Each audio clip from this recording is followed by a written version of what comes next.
Brought to you by TechnoSpark 20 series smartphones. I'm superhuman. ઝેરાસિંહ દ્વારા ગોંડલ ખાતે આજે એક બેઠક બોલાવવામાં આવી। તેમાં રાજપૂત સમાજના હેઠળ આવતા જે અલગ અલગ સમાજો છે, કારિયા રાજપૂત છે, ગરાસિયા રાજપૂત છે, કાઠી રાજપૂત છે, તેના લોકો હાજર રહ્યા હતા। અને ત્યારબાદ ઝેરાસિંહ જાડેજાએ મીડિયા સાથેની વાતચીતમાં નિવેદન આપ્યું કે અત્યારે જે ક્ષત્રિય આંદોલન ચાલી રહ્યું છે તે કોંગ્રેસ પ્રેરિત છે ને તેની સાથે જે જોડાયેલા આગેવાનો છે તે પણ કોંગ્રેસ પ્રેરિત છે। હવે આપણી સાથે આ સંકલન સમિતિ સાથે જોડાયેલા પીટી જાડેજા છે, તેમની સાથે આ વાત અંગે પ્રતિક્રિયા લેશું। પીટી બાપુ, ઝેરાસિંહે એવું કહ્યું કે જે ક્ષત્રિય આંદોલન સાથે જોડાયેલા લોકો છે તે કોંગ્રેસ પ્રેરિત છે, સંકલન સમિતિના લોકો છે તે પણ ક્યાંક ને ક્યાંક કોંગ્રેસ સાથે જોડાયેલા લોકો છે। હવે આ નિવેદનને લઈને સંકલન સમિતિ તરફથી આપની શું પ્રતિક્રિયા રહેશે? જો પહેલાં તો સંકલન સમિતિમાં એક પણ રાજકીય આગેવાન કોંગ્રેસ કે ભાજપ સેમાય નથી। સંકલન સમિતિ અત્યારે જે સંકલન કરી રહી છે, બરાબર છે, એક સલાહકાર સમિતિ છે અને એ 92ની સમિતિ છે, એના આખા ગુજરાતે વિશ્વાસનો ભરોસો મૂક્યો છે। અમારું આ આંદોલન 40 દિવસથી ચાલે છે, જેના તમે પણ સાક્ષી છો કે અમારે ભાજપ કે કોંગ્રેસ કે કોઈ સમાજ વચ્ચેની લડાઈ હતી જ નહીં, માત્ર પરસોત્તમભાઈ રૂપાલા પૂરતી હતી। 1 મહિના બાદ અમે 16 તારીખે ઉમેદવારી ભરી ત્યારે પણ વિનંતી કરી હતી, સરકારને વિનંતી કરી હતી, સરકારને અમે મળ્યા હતા, મુખ્યમંત્રીશ્રીને, પાટીલજીને, બરાબર, ગૃહ સચિવજીને, પછી એમને 12 મંત્રીઓ મળ્યા હતા, અમને 12 મંત્રીઓ સમજાવાયા હતા। ત્યારે અમે એક જ વાત કરી હતી કે જે સમાજનો રોષ છે એ ઘર ઘર સુધીનો છે। આ રોષ ભાજપની તાકાત નથી, કોંગ્રેસની તાકાત નથી, સંકલન સમિતિની તાકાત નથી ઊભો કરી શકે। સ્વયંભૂત રોષ છે એ પરસોત્તમભાઈની ટિપ્પણી જે માફ કરી શકાય નહીં એવી ટિપ્પણી હતી। તો અમારી માગણી એક જ હતી કે ભાઈ પરસોત્તમભાઈને તમે ટિકિટ રદ કરો અથવા પરસોત્તમભાઈ પોતાની ઉમેદવારી પાછી ખેંચી લે। તો અમે એમ કીધું હતું કે પરસોત્તમભાઈના પરિવારને ટિકિટ આપો, પાટીદારની દીકરીને ટિકિટ આપો। અમારી કોઈ માગણી જ નહોતી। અને મારું તમને વ્યક્તિગત કહું તો હું કોઈ પક્ષમાં કોઈ જોડાણો નથી અને મારા ડોકમાં પટ્ટો ખાલી ક્ષત્રિય સમાજનો જ છે। હું 40 વર્ષથી સમાજની સેવા કરું છું, એટલે મને તો પહેલાં કોઈ કહી જ ન શકે, બરાબર છે, કોંગ્રેસ તો મને ન કહી શકે, સંકલન સમિતિને ન કહી શકે। અને આ આંદોલન 22 તારીખ પછી પાર્ટ 1 ને પાર્ટ 2 પૂરું થયું ત્યારે ઉમેદવારી પાછી ન ખેંચી અને છેલ્લે ભાજપ સરકારે ન ખેંચી, છેલ્લે પાર્લામેન્ટરી બોર્ડે ન ખેંચી, એટલે જ ક્ષત્રિય સમાજ થયો નારાજ અને ભયંકર નારાજ થયો છે। એમાં કોંગ્રેસની વાત 30 દિવસ સુધી હતી જ નહીં, અત્યારે પણ કોંગ્રેસની વાત તો અમે કરી જ નથી, પણ અમે એવું ચોક્કસપણે કીધું છે કે 25 સીટ ઉપર હરીફ ઉમેદવાર હોય એને આપણે મતદાન કરવું। તો હરીફ ઉમેદવારમાં કોંગ્રેસ આવે જ છે તો કોંગ્રેસનો આક્ષેપ કરે।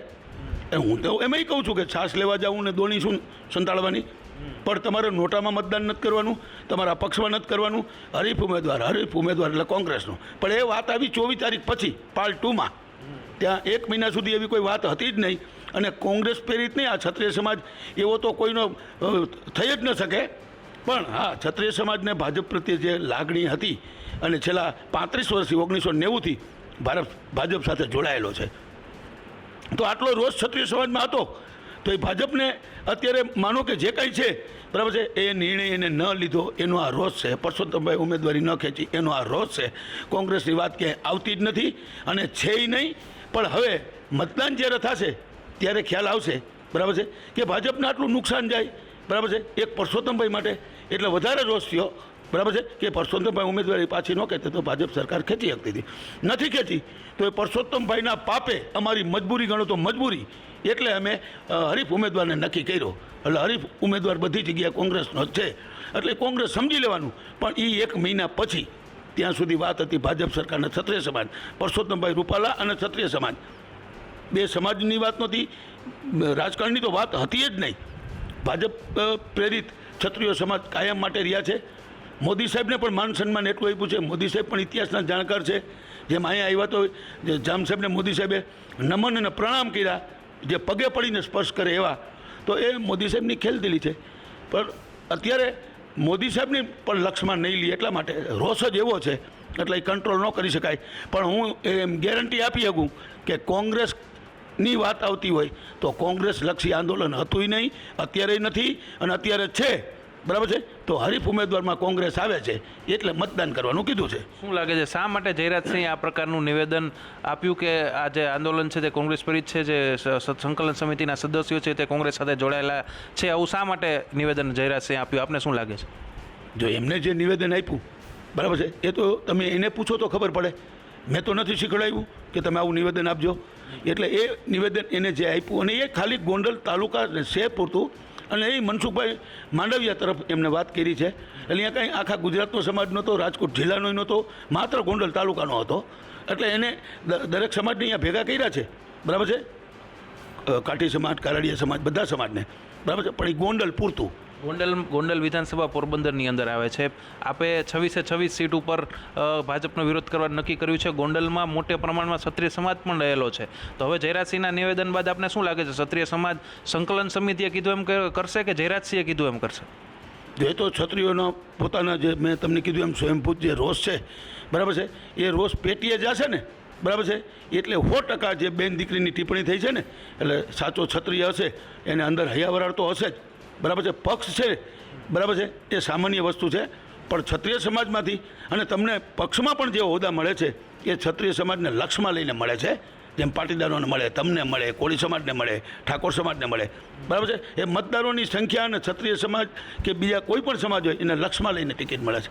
એટલે ક્ષત્રિય સમાજ છે ને એનાથી તમે અલગ ન થઈ શકો કે કોઈ પણ જાતનું નિવેદન પણ ન કરી શકો.